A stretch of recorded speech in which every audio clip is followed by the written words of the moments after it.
ഞാനൊരു കഥ പറയട്ടെ. ഇതൊരു വെറും കഥയല്ല കേട്ടോ. ലോകത്തിലെ ഏറ്റവും വലിയ മിസ്റ്ററി, ഏറ്റവും വലിയ ക്രൈം സ്റ്റോറി, ഏറ്റവും വലിയ പ്ലോട്ട് ട്വിസ്റ്റ്, ഏറ്റവും വലിയ ലവ് സ്റ്റോറി എല്ലാം ഒരുമിച്ച് ചേർന്ന ഒരു കഥ.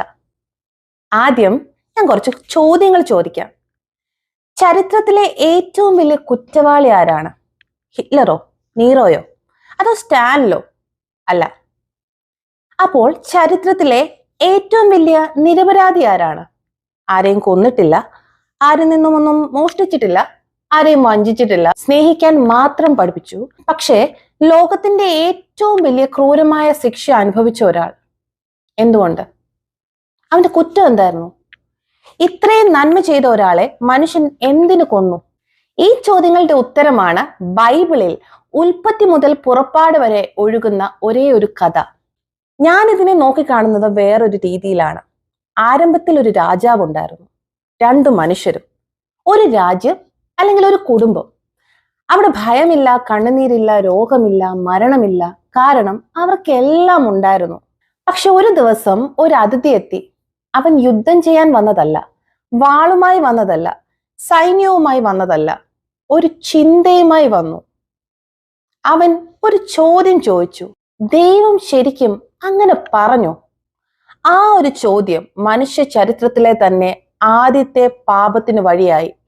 ആദ്യമായി മനുഷ്യന്റെ മനസ്സിൽ ഒരു സംശയം ജനിച്ചു. അതിനുശേഷം അവൻ ചിന്തിക്കാൻ തുടങ്ങി, എനിക്കിതിലും കൂടുതൽ കിട്ടേണ്ടതല്ലേ?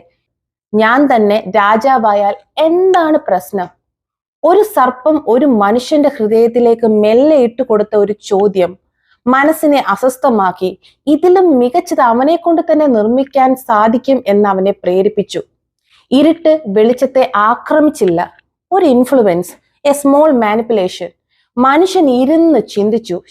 കാരണം ഒരു രാജ്യം ആദ്യം തകരുന്നത് മതിലുകൾ കൊണ്ടല്ല, മനസ്സുകൾ കൊണ്ടാണ്.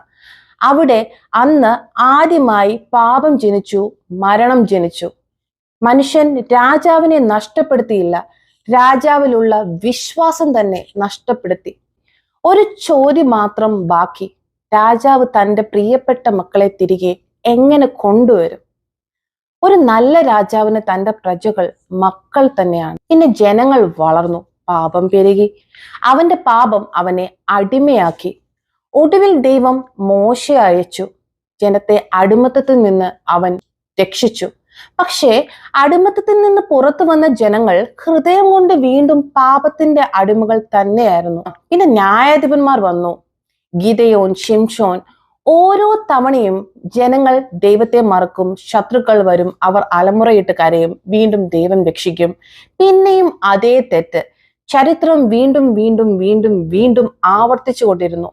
പിന്നെ പുരോഹിതന്മാർ വന്നു, ജനങ്ങൾക്കും ദൈവത്തിനും ഇടയിൽ നിൽക്കാൻ. ഓരോ പാപത്തിനും യാഗങ്ങൾ നടന്നു, ക്ഷമ ലഭിച്ചു. പക്ഷേ ഓരോ വർഷവും അതേ യാഗം വീണ്ടും. കാരണം ഹൃദയത്തിന്റെ രോഗം അതപ്പോഴും മാറിയിരുന്നില്ല. അപ്പോൾ ജനം വീണ്ടും ആവശ്യപ്പെട്ടു, ഞങ്ങൾക്കൊരു രാജാവിനെ വേണം. ദൈവം ചോദിച്ചു, ഞാൻ നിങ്ങളുടെ രാജാവല്ലേ? അവർ പറഞ്ഞു, ഞങ്ങൾക്ക് കണ്ണുകൊണ്ട് കാണാൻ സാധിക്കുന്ന ഒരു രാജാവിനെ വേണം. ആദ്യ ശൗൽ വന്നു. ദൈവം ദാവീദിനെ കൊടുത്തു, ശലോമോനെ കൊടുത്തു. പിന്നീട് 100 കണക്കിന് രാജാക്കന്മാർ വന്നു. ചിലർ നല്ലവർ, ചിലർ ദുഷ്ടന്മാർ. പക്ഷേ ഒരാൾക്കും മനുഷ്യന്റെ ഹൃദയം മാറ്റാൻ കഴിഞ്ഞില്ല. അപ്പോൾ പ്രവാചകന്മാർ എഴുന്നേറ്റു.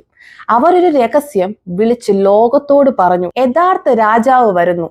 നൂറ്റാണ്ടുകൾ പിന്നെ ജനങ്ങൾ ആ രാജാവിനായി കാത്തിരുന്നു. 400 വർഷത്തെ നിശബ്ദതയ്ക്ക് ശേഷം ചരിത്രത്തിലെ ഒരു വലിയ പ്ലോട്ട് ട്വിസ്റ്റ്. അവിടെ അവരുടെ രാജാവ് വന്നു. പക്ഷേ കൊട്ടാരത്തിലല്ല, ഒരു തൊഴുത്തിൽ.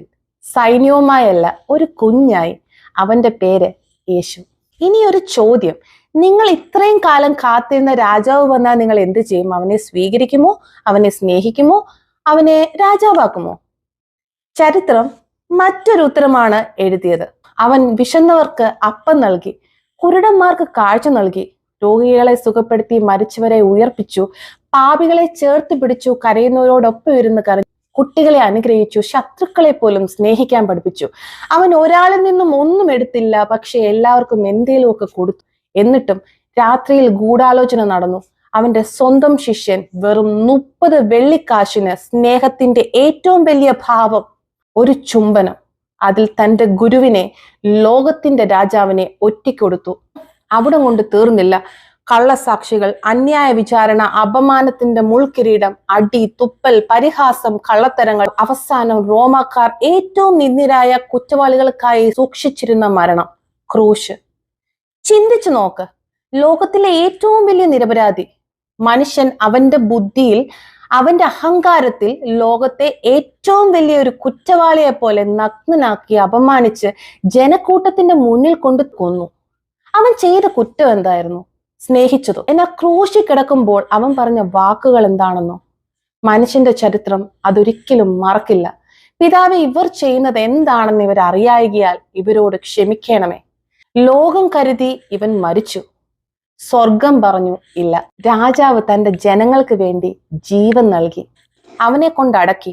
പക്ഷെ 3-ാം ദിവസം കല്ലറ ശൂന്യമായി, പ്രത്യാശ ഉയർത്തെഴുന്നേറ്റു. ഒരിക്കൽ ക്രൂശ് ചുമന്ന അതേ രാജാവിനെ ഈ തവണ മഹത്വത്തിൽ മടങ്ങി വരാൻ കാത്തിരിക്കുകയാണ്. കാരണം ബൈബിളിൽ 66 പുസ്തകങ്ങളുടെ ഒരു സമാഹാരം മാത്രമല്ല, സ്വന്തം മക്കളെ നഷ്ടപ്പെട്ട ഒരു രാജാവ് അവരെ തിരികെ നേടാൻ സ്വന്തം ജീവൻ നൽകിയ കഥ കൂടിയാണ്. വലിയ ത്യാഗത്തിന്റെ കഥ. കാണാതായ ഒരു ആടിനെ തേടി ഇറങ്ങിയ ഇടയനാണ് യേശു എന്ന ആ ഒരു രാജാവ്. സുഖത്തിലിരുന്ന് ഞാൻ കർത്താവിനെ സ്നേഹിക്കുന്നുവെന്ന് പറയുന്നതിലല്ല, 99 ആടുകൾക്കൊപ്പം സമാധാനമായി പ്രശ്നങ്ങളില്ലാതെ കഴിയുന്നവനല്ല. അതൊന്നുമല്ല നല്ല ഇടയന്റെ വിശേഷണം. സഹായം പ്രതീക്ഷിച്ചു നിന്നവരെ അവഗണിച്ചവനല്ല, ഗോത്രം നോക്കാതെ സഹായിച്ചവനാണ് നല്ല ശമരിയാക്കാരൻ. അവനാണ് യേശു. അത് ത്യാഗത്തിന്റെയും സ്നേഹത്തിന്റെയും കഥയാണ്. സത്യം പറയാൻ പേടിച്ചിരുന്നിട്ട് കാര്യമില്ല. അധികാരത്തിലിരിക്കുന്നവർ കള്ളം ചെയ്താൽ സ്വന്തം ജീവനെ പോലും പേടിക്കാതെ എതിർക്കുന്നവനാണ് യഥാർത്ഥ ക്രിസ്ത്യാനി.